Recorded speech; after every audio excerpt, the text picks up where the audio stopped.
Hello guys, welcome to एडुलर study point. मेरा नाम विवेक और आज के इस वीडियो में हम आपके लिए एक नए टॉपिक के बारे में बात करने वाले हैं जिनका नाम है एल्गोरिदम ऑफ लीनियर सर्च और बाइनरी सर्च।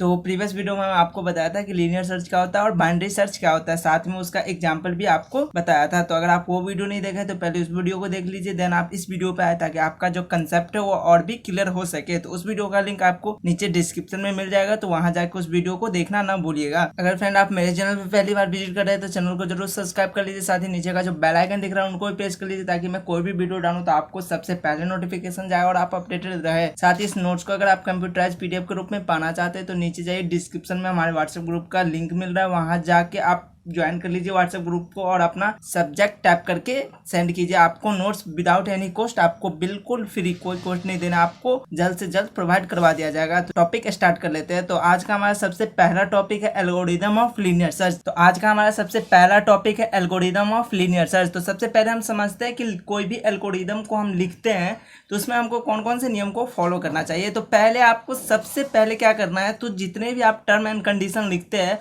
तो उसको आप वर्ड में बना के सबसे पहले आप उस एल्गोरिदम में लिख दीजिए। जैसे कि यहाँ आप लीनियर सर्च में देख सकते हैं कि हम लीनियर सर्च में क्या यूज करते हैं, तो एरे यूज करते हैं। तो सपोज दैट हम ले लेते हैं कि कोई एक लीनियर एरे है तो ये ले लीजिए। एलिमेंट्स यूज होगा तो हम ले लेते हैं एन एलिमेंट्स है। आइटम यूज होगा तो आइटम ले लेते हैं। और ये पहला काम होता है। और दूसरे काम में हम क्या करेंगे, तो नीचे सबसे नीचे हम लिखेंगे कि एल्गोरिदम को हम क्या चीज के लिए यूज करते हैं। तो ये चीज को आप पहले लिखिए, देन आप पहला स्टेप जो होता है एल्गोरिदम का वहां से लिखना शुरू कीजिए। तो यहाँ पे सबसे पहले हम लिख लेते हैं कि लीनियर सर्च में हमको यूज होने वाले कुछ पॉइंट्स के बारे में। तो क्या है यहाँ पे, here A is a linear array. कोई एक लीनियर एरे है विथ एन एलिमेंट्स। अब एरे है तो उसमें कुछ एलिमेंट्स भी होगा, तो इसमें कितने एलिमेंट्स है, एन एलिमेंट्स है। And item is a given item of information. आप सपोज डेट 20, 30, 40 है तो वहाँ आइटम इसको इन्फॉर्म कर रहा है कि ये गिवन आइटम दिया हुआ है। अब बात करते हैं हम नेक्स्ट पॉइंट क्या लिखे। तो ये एल्गोरिदम हम किसके लिए यूज करते हैं, तो this algorithm find to location. Location को हम शॉर्ट में लिखेंगे loc of item in A जो एरे है उसमें हमको कोई भी आइटम का लोकेशन पता करने के लिए हम इस एल्गोरिदम को यूज करते हैं। तो इस तरह से आप पहले इसका पॉइंट बना लीजिए। अब बात करते हैं कि स्टेप में हमको क्या लिखना है। स्टेप में आपको सिंपली कुछ नहीं लिखना है, आपको स्टेप में वही चीज लिखना है जो आप कोई भी प्रोसेस को करते हैं। जैसे हमने लीनियर सर्च में क्या किया था, तो पहले हम पहला एलिमेंट लेते थे, दूसरा एलिमेंट लेते थे, हम उसको सर्च करते थे कि क्या हमारा ये डिजायर्ड एलिमेंट है। अगर नहीं होता तो हम एक आगे की तरफ बढ़ते थे। तो वैसे ही सारे स्टेपों को यहाँ पे वर्ड में लिख देना और लास्ट में हमको उस एग्जिस्ट कर देना है। तो ऐसे में हमारा एल्गोरिदम उसका बन जाएगा। तो स्टेप नंबर फर्स्ट क्या है, insert item at the end of data. तो पहले आप डाटा में जितने डाटा है उसमें आप आइटम को क्या करेंगे, इंसर्ट करेंगे पहले स्टेप में। दूसरे स्टेप की बात कर लेते हैं तो दूसरे स्टेप में आप क्या करेंगे, पहला पोजीशन जो है लोकेशन फर्स्ट उसको आप चेक करेंगे क्या ये हमारा डिजायर्ड एलिमेंट है। तो यहाँ आप चेक करेंगे। तो दूसरे में वही initialize counter set loc equal to 1। तीसरे स्टेप में आप क्या करते थे, सर्च फॉर आइटम। क्या आप देखिए कि ये जो हमारा रिक्वायर्ड आइटम है वो डिजायर्ड आइटम के इक्वल है। तो यहाँ आप देखेंगे सेट लॉक जिसको हम पोजीशन 1 किए हैं, क्या वो हमारा डिजायर्ड एलिमेंट है। अगर नहीं है तो आप लोकेशन +1 करेंगे, एक स्टेप आप आगे जाएंगे, एक लोकेशन। तो मैंने आपको प्रीवियस वीडियो में बताया था। स्टेप 4 में क्या करेंगे, अगर हमारा लोकेशन इक्वल हो जाए n+1 के, सपोज डेट कि हमारा n+1 पे कोई भी लोकेशन हमको मिल जाता है, हमको डिजायर एलिमेंट मिल जाता है, तो स्टेप 4 में हमारा क्या हो जाएगा, सक्सेसफुली हो जाएगा। अगर नहीं मिलता है तो हम यहाँ पे सेट लॉक इक्वल टू 0 लगा के इसे हम एग्जिस्ट कर देंगे। तो इस तरह से हम लीनियर सर्च का एल्गोरिदम लिखेंगे। तो अगर किसी तरह का दिक्कत है तो कमेंट बॉक्स में जरूर बताइएगा। तो चलिए हम बात कर लेते हैं अब नेक्स्ट हमारा जो है बाइनरी सर्च के एल्गोरिदम के बारे में। एल्गोरिदम ऑफ बाइनरी सर्च में हम क्या करेंगे, तो सबसे पहले वही बात है कि हम जितना भी टर्म और कंडीशन हम लिखते हैं उसको वर्ड्स के रूप में बना लेंगे और देन उसके नीचे जस्ट लास्ट में उसको हम क्या लिखेंगे कि एल्गोरिदम हम किस चीज़ के लिए यूज करते हैं, तो उसको भी आप वर्ड में बना के लिख लेंगे।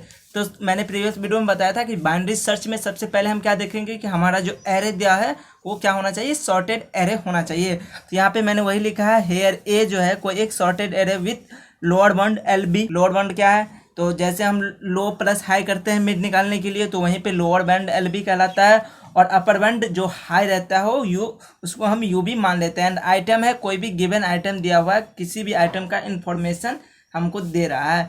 The variable BEG, END and mid denote respectively.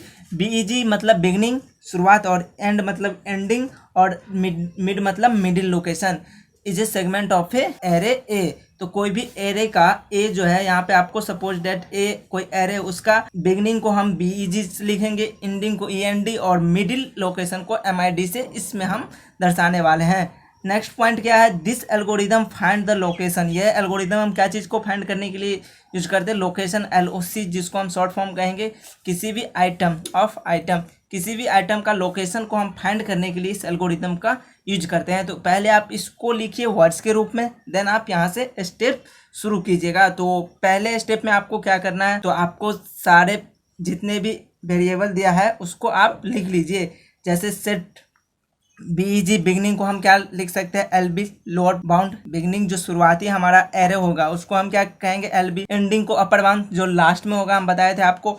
और मिड निकालने के लिए जो फॉर्मूला आपको दिया था, बिगनिंग प्लस इंडिया, इसको LB प्लस BUB/2B लिख सकते हैं। तो ये पहला स्टेप में आप लिखेंगे।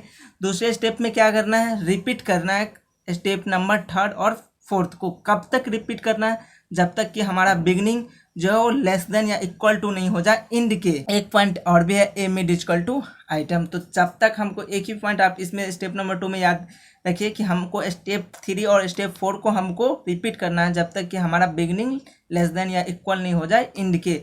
स्टेप 3rd में हमको क्या करना है, तो वहाँ पे आपको मैंने क्या बताया था, केस बताया था, तो वही केस है यहाँ पे।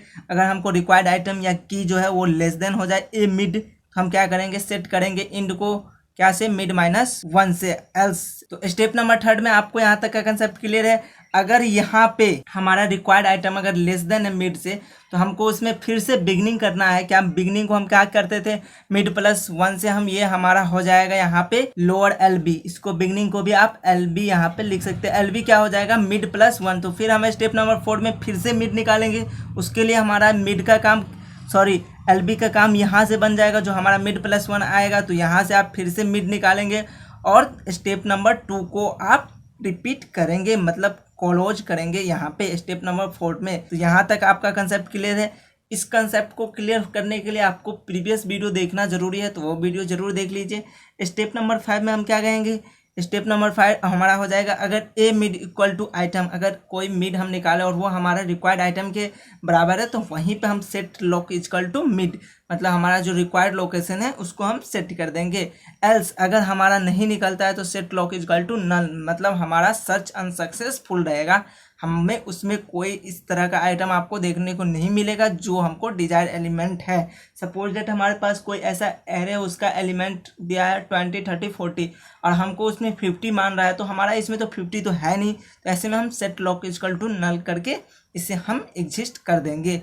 तो इस तरह से आप लीनियर सर्च और बाइनरी सर्च के एल्गोरिदम को ईजिली तरीके से लिखना है। तो फ्रेंड आप अपने वर्ड में लिखिए, क्योंकि एग्जामिनर को पता रहता है कि आप कहाँ से ये कॉपी कर रहे हैं। तो यहाँ पे मैंने अपने वर्ड में आपको समझाने का कोशिश की है।